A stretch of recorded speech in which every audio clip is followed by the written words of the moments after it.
Welcome back to another episode of That's Business. Today's guest, Katherine Steffy, is a tenacious healthcare management professional with over 10 years of experience in educational leadership, strategic planning, and applied analytics.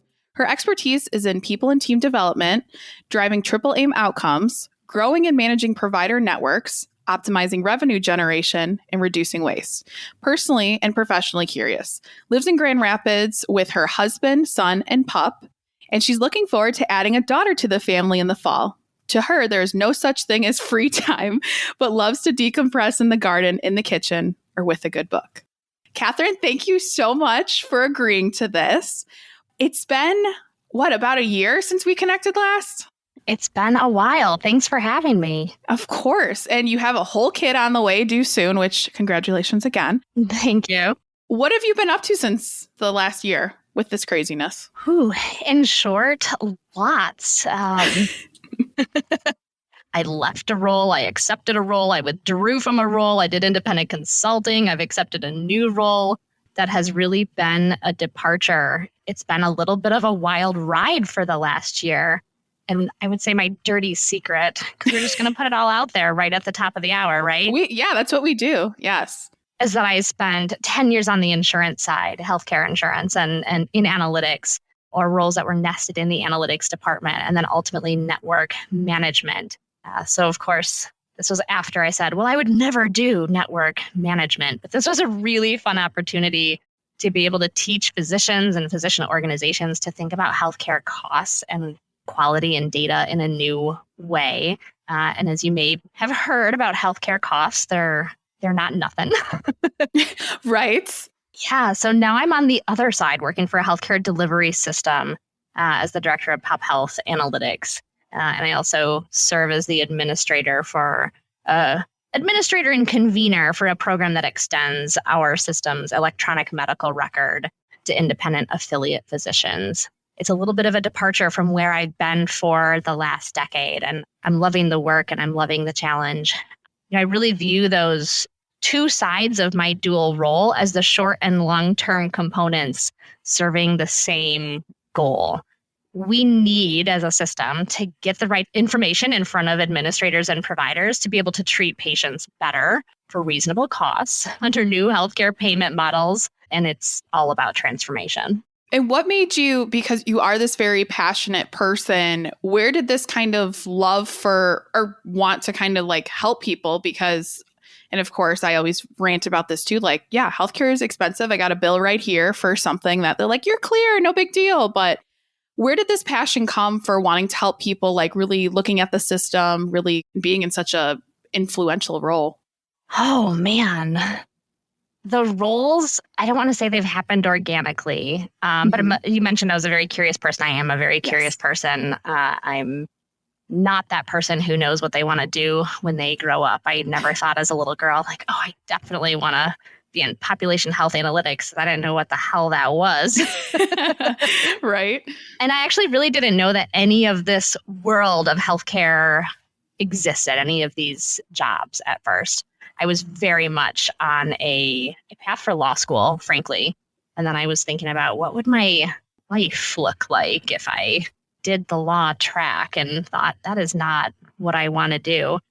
So really, it was completely accidental. I love the opportunity to socialize a whole world of jobs for folks that I didn't know existed and they may not know existed.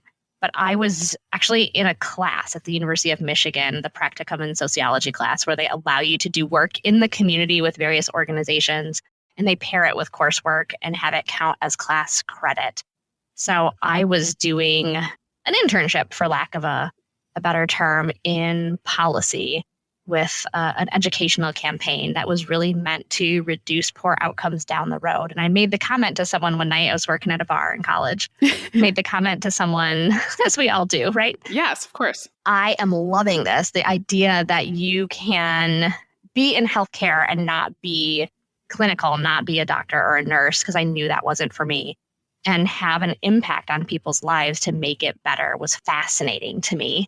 I was a psych and social double major. I wasn't getting into this type of work even in college. And they said, well, you can do that. There's a school for that up the street. And I had never heard of the School of Public Health. And that night I closed the bar and I got home about 3 in the morning and I Googled the School of Public Health. And the next day I signed up for my GRE. I took it a couple days later. I applied and I never looked back. It was just so fascinating to me that there's this whole world of folks working to make that system better, to make access better, to make education in that space better. And it's just a really fun puzzle, right? So it is the most economically complex industry in the United States. It is the most fragmented. The pricing is the most irrationally based. It is the most regulated, perhaps the least successfully regulated. It is hugely inequitable. There's low quality and it's very expensive compared to every other developed nation in the world. And you're thinking, what the hell are we doing here? We could be doing this better. And it's the industry that is so crucially, so vitally important to individual lives and to family life. And I love jigsaw puzzles, and this is the gnarliest one I could find, apparently. It is a good one and it's so interesting that you really, you fell into this role or your whole career, which is great.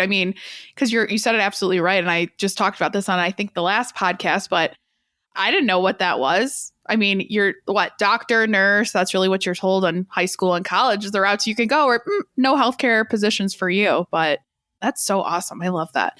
Transitioning into how, like you said, you accepted a role, you withdrew from a role, you started a new role. What kind of made you decide when it was time to look for a new position? Sure. I frankly was in a role that I had been really, really excited to start, and it was starting to eat me alive. I did a good job, I think, of managing work-life balance time-wise. I did a pretty good job of limiting those after hours, especially you mentioned at the top that I have a young family. I think I did a good job of managing that time-wise, but it felt really consuming and it was starting to be a little soul-crushing. I wasn't loving how some of the things were being handled there. And I, moreover, was falling out of love with the work that I had been so excited about before. For example, I was doing more contracting than ever. After I said I would never be an attorney and then negotiated for a living. And I was just seeing really nasty greed, right? Like practices taking advantage of loopholes and technicalities and holding out for egregious amounts of money, knowing that you needed them to complete the network, not caring if they ultimately hurt vulnerable patients on the other side. Like those are real Medicaid and Medicare beneficiaries on the other side. Those are real people, limited dollars who need access to healthcare. And that really started to grind my gears. And at the same time, I lost someone really close to me pretty suddenly. And it was really jarring. She passed the week she was set to retire. She also worked in healthcare. And she prioritized her time very differently. And she lived her life, I think, very differently than how I was living my life, but very much in line with how I wanted to. And I started my career in hospice originally. So I think I have a more grounded, does this matter at the end line of thinking than maybe the average 30-something. And still, that really turned me upside down. I had this realization that we just don't know what the future holds. And life is way, way too short to continue putting time into something that really no longer pulls you in that way. That's not to say it wasn't difficult. I loved the team I worked with. I loved the team I was assembling there. And for a while, I tried to convince myself very honestly that I can get over that the content no longer drove me, because I was so fortunate to work with the people, and that was enough. But ultimately, even if the people fill your cup, if the work is draining, it doesn't work. And so I had that uncomfortable realization that I had strayed too far from the good I had gotten into healthcare to do. And that was an uncomfortable space. Well, and it's true. And I think I've had that conversation 3 or 4 times this week of why do people just like you don't want to live to work, you want to work to live, and people just wait till retirement. I mean, that's a horrible story. The weeks you're supposed to retire, my gosh. And I'm glad you had that realization too, because the big thing, and I tell people as well, is like, if your coworkers quit, would you be happy? Or the ones you love that make, your job okay, if they quit or if they leave, would you stay? And the answer is always no. So it had to be tough to come to that realization and have that tough conversation, but I'm so glad you did. And that's part of that cultural assessment, right? There are multiple components there. And I worked with a career coach for a while just because I needed a gut check. And she was really excellent at walking me through, like, put your values on paper. We're going to rank them. We're going to order them. What's important to you? How do you want to spend your time? And then an assessment of, is that what's happening? So that was helpful in guiding me both with that decision to start looking and go elsewhere, and also with the decision about where to go and what to do next. That's amazing. And of course, I love career coaches, being one myself, but it's so different when, your loved ones want to support you, your partner wants to support you and not rock the boat in most situations, but just someone that's just unbiased and like, okay, let's logically think about this and how, like, you deserve to be happy and you deserve to find what you want. More people need to hire career coaches. Now, when you started looking, and this is how we got connected, but you accepted a new offer and then you withdrew your offer. Now, that's okay. I love it. I love this story because more people, like you said, have that gut check like you just talked about. But what went into making that decision? Had to be a tough one. It was a tough one. And I've had people tell me like, wow, that's really gutsy. And I'm like, or really stupid. So I found a really interesting position at an interesting company, which was not responsibility because you're always responsible for your work in any job, but leadership wise, a little bit of a step back from where I had been operating. And all of those departures from the norm at that point were attractive to me at that particular time. There's a lot of change, right? Like toddler in the house, lost a family member, maybe there was a pandemic happening, things in healthcare are shifting. There was a lot happening. So I was excited to accept that position still in healthcare, but in a very different area. Although I was, again, really, really sad to leave that team, not only because they were wonderful, because we accomplished a lot together in a relatively short amount of time at that company. There was a lot to be proud of there in terms of how we had pulled off some pretty incredible feats.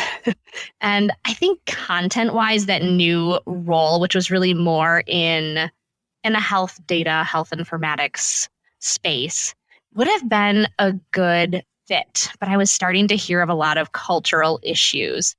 And I was fortunate enough to know a fairly large number of folks who had worked there or still working there, and I could seek their counsel, which I did. I am very much an information gatherer. That probably doesn't surprise you as someone who works really, in analytics, right? No, crazy. Yeah.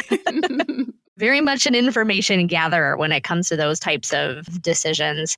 And I got really good insight. And no place is perfect. No job is perfect. No environment is perfect. But it's important, I think, to walk into any situation with eyes wide open as to what those challenges are going to be. You just have to be able to do that assessment of, am I equipped to handle the challenges I'm about to face? Some of them gave me pause, very honestly, but I felt like I had a pretty strong set of tools in my toolkit to manage what I was hearing about. But before I was even set to start, the company hit me with some unexpected surprises that were not insignificant. Things like a really, really restrictive non-compete that they forgot to mention that had a national reach and was very, very broad. Nationally? Nationally. And, I was still willing to work with them on that. And they were open at first to some edits and some differencing in the phrasing. Again, I had a lot of contracting experience at that. So looking at a document like that and making some edits doesn't scare me. But in short, how they responded to those concerns that I've raised told me really everything I needed to know about what I was walking into culturally. That was still supposed to be the honeymoon phase. Not even. I hadn't even started yet, right? Right. You didn't even get on the honeymoon yet. Right. Right. And with the yellow, orangish flags that I already had in mind, I had the immediate realization that I was walking into the opposite situation where the content was more interesting to me and was an amazing learning opportunity and was something that I think could be really driving and could be a force for good in healthcare. But the culture was lacking. So I was back in that same space. So after a lot of discussion with my family and asking a few key people, like, what am I doing? Is this the right thing?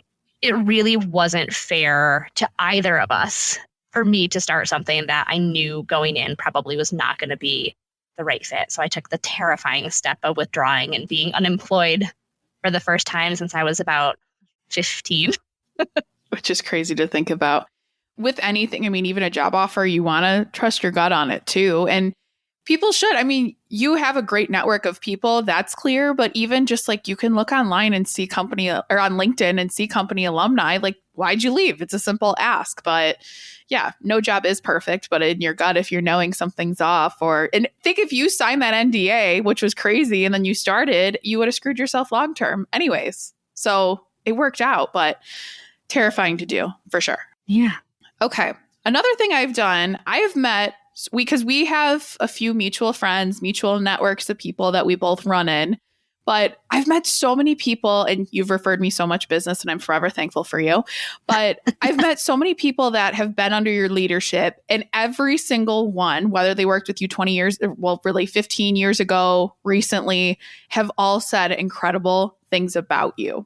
Genuine, incredible, go on rants about Catherine's the best, blah, blah, blah, blah, blah, blah, blah. And I love that because I've had referrals and people are like, yeah, they're good, no big deal. But you're obviously a good leader. So what has kind of instilled in you of what it looks like to be a leader and just make such lasting impacts on your employees? Wow, that's amazing and humbling to hear. And I refer folks to you because you guys do a great job. Well, thank you. I've sort of joked over the last several years that I'm better at people and team development than I am at my day job. But there's probably a kernel of truth, a fairly large kernel of truth to that. But to me, there's really no question where we should be putting that effort. The people are the doers, right? They're crucial.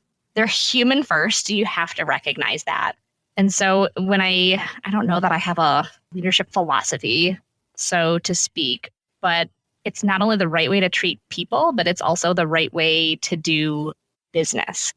My experience is really that people will run through a brick wall for you if they know the goal on the other side, if they know the direction, if they know what the strategic plan is and how they fit in there. And I think one of the biggest failures of leadership that I see, and this has been pretty true almost everywhere I've observed, some people do an amazing job of this, but when this is a gap, the failure of leadership there is to not give people that direction, not that understanding, no context, and they don't know where they're going or how they fit in.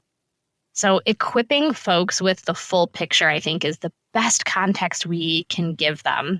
The better they know their work, the better they know their piece of the jigsaw puzzle and where it fits in overall operations and into the goals and the mission of the organization is just really, really key, and the better the outcome.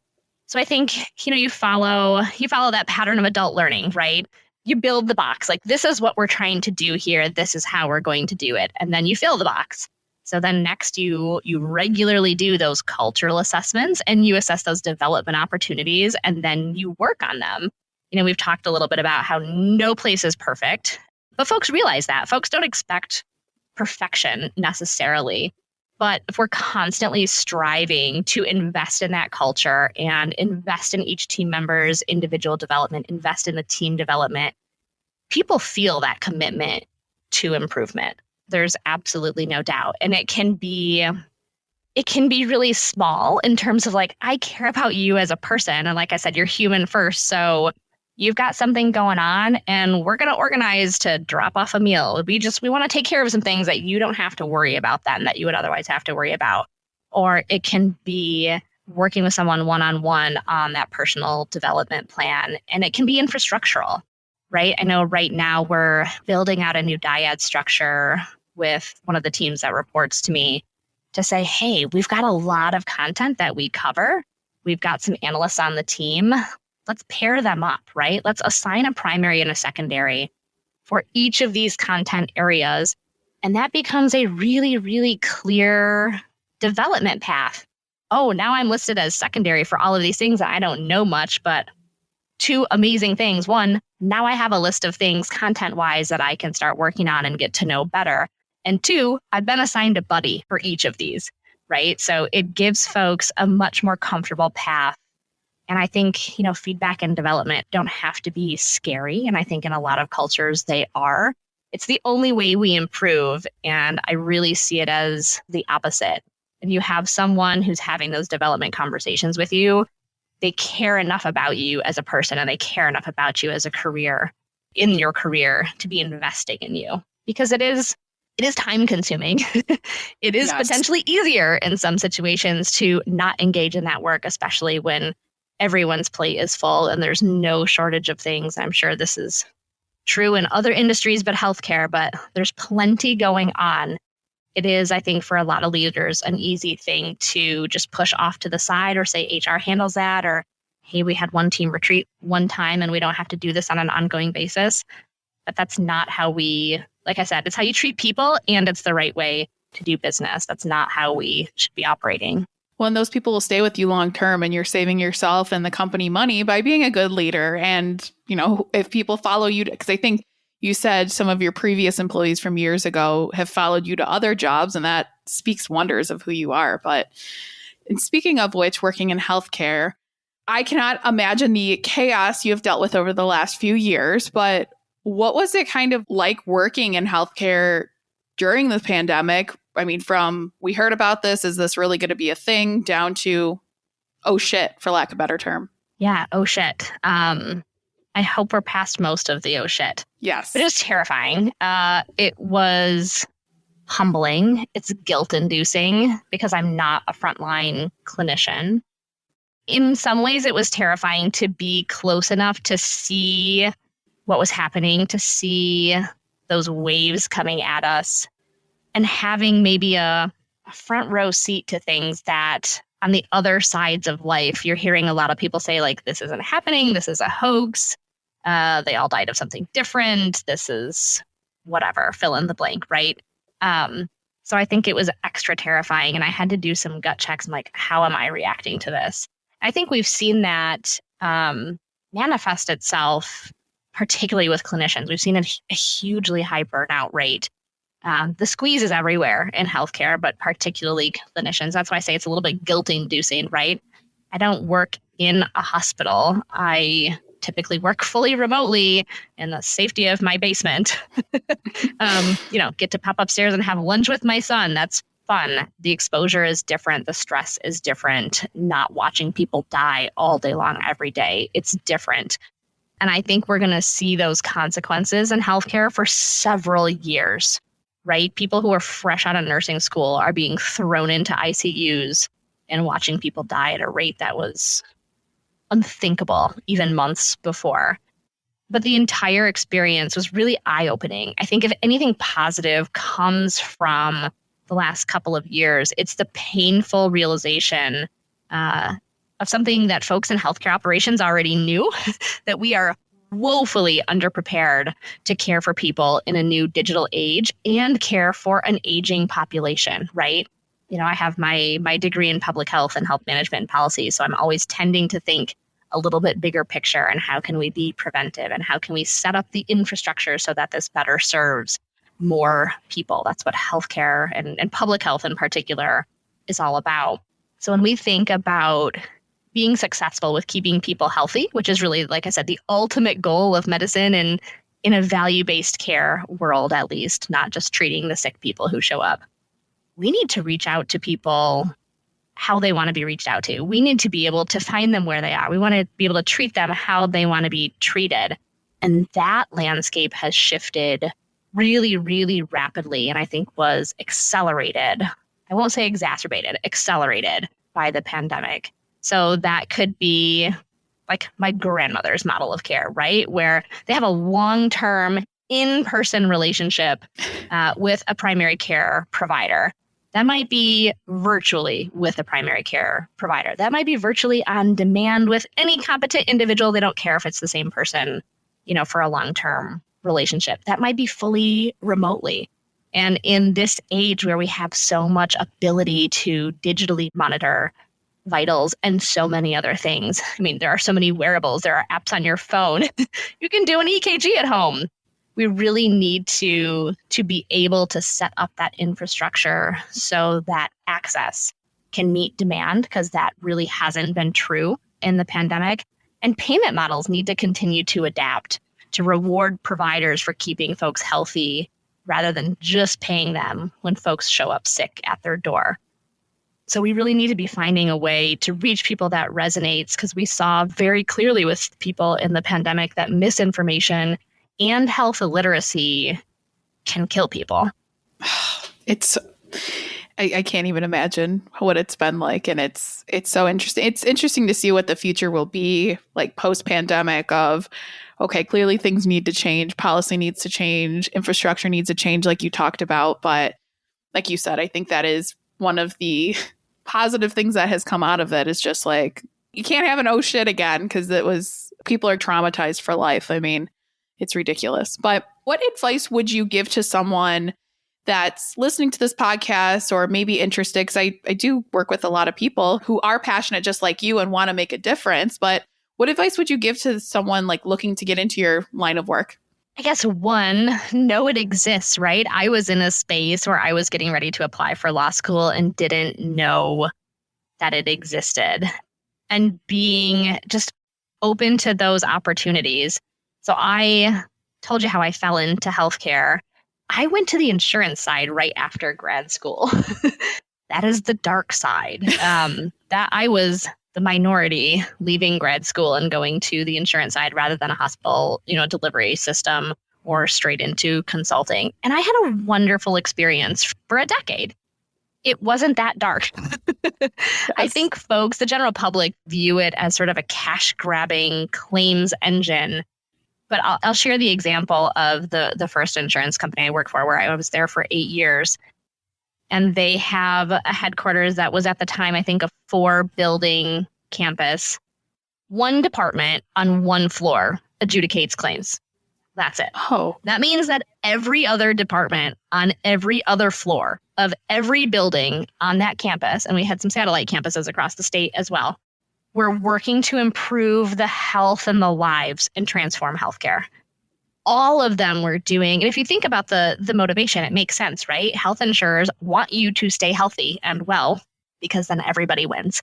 So everybody else there was doing something to improve care and improve patient treatment and make people healthier long term. And I'm glad I had that experience, because even though I did get a little bit of shit from from some classmates and some other colleagues. Oh, I'm sure. Right, to the dark side. Mm-hmm. It was a wonderful experience, and it gave me some really broad visibility into healthcare operations. And that would be the other advice I would give someone.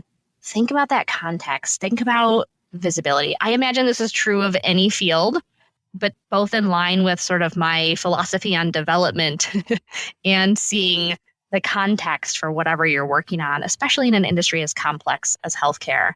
The more you know about what happens upstream to your work and downstream to your work, the better you understand your place in operations, the better you understand your importance or that role's importance in the mission and achieving those strategic goals, the better. And that's as simple as volunteering for a project that's out of your comfort zone. Seek out roles that have to interact with multiple departments. Volunteer to be the liaison for a project, right? Teach it to someone else. I used to work with someone who was wonderful, and her mantra was learn something, teach something. Ooh. You never really learn it until then you have to teach it, and you're the answerer of all of those questions, right? And then once you know just enough to be dangerous, it really has a snowball effect. So I think the best part is that it makes you better at whatever your job is. Of course, that's probably a little biased. That's from the perspective of a lifelong learner. I'm the person who, if I don't learn something new that day, I am bored. I'm going to put in my 2 weeks. That's it. Well, it's been well for you this far that you've made it so far, but that's awesome. That was a phenomenal answer. So I'm excited to see how you answer this next one. But as we wrap this up, do you have any parting words of wisdom for listeners or anyone that's may come across this podcast? I'm going to steal the best career advice that someone ever gave me. And this was a professor at my grad school program. She said, don't turn down a job that hasn't been offered to you yet. And at first that didn't make sense to me. Right. But now it does, right? I was in the position where I was talking myself out of applying for a fellowship. And I just kept looking for reasons that it would be inconvenient to travel that far, or that I've got to have an apartment somewhere for 3 extra months, or whatever the case may be. And if you think about that really, really broadly, right?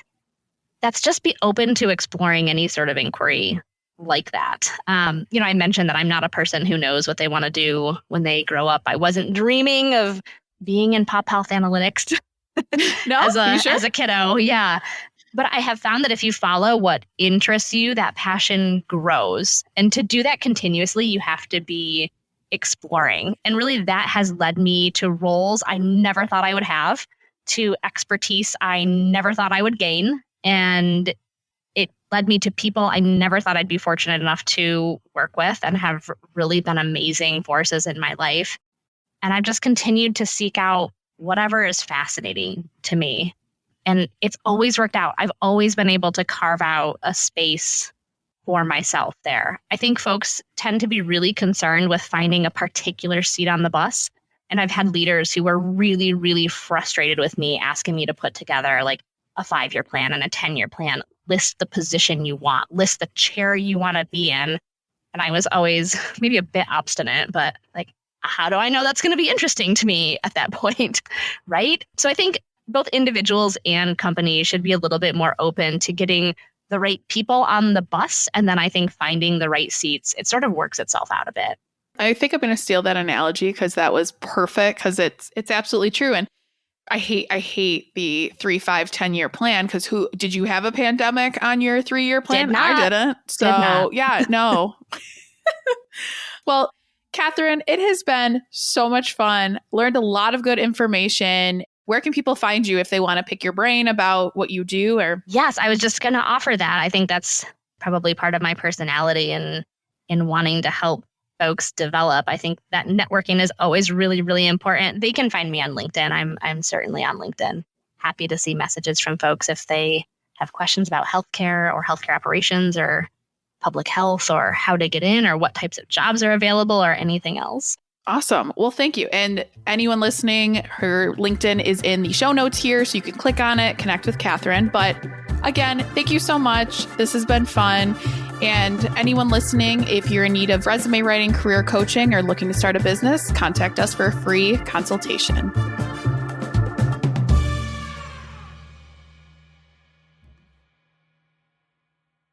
If you're looking for a career change and you're not sure where to start, the Resume Rescue can help. Sure, there's no such thing as the perfect fit for everyone, but here at the Resume Rescue, we're on a mission to find the perfect solution for you.